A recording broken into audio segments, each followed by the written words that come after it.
এই যে মেইন রোডের সাথে ইত্যা নাতে ইটটা নামতেছে, দোকান মিলি বৃষ্টি হইতাছে, ঝিরঝিরে বৃষ্টি, বাজে মাল করা হবে।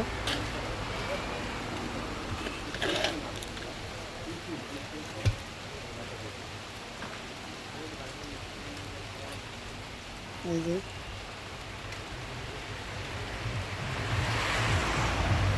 কেমন হইতেছে কালটা দেখতে করবেন কেমন হইব।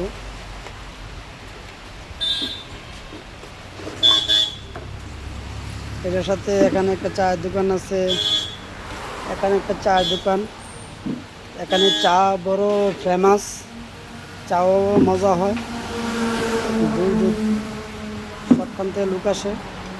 এখানে আবার রেস্টুরেন্ট আছে, ফাস্টফুড।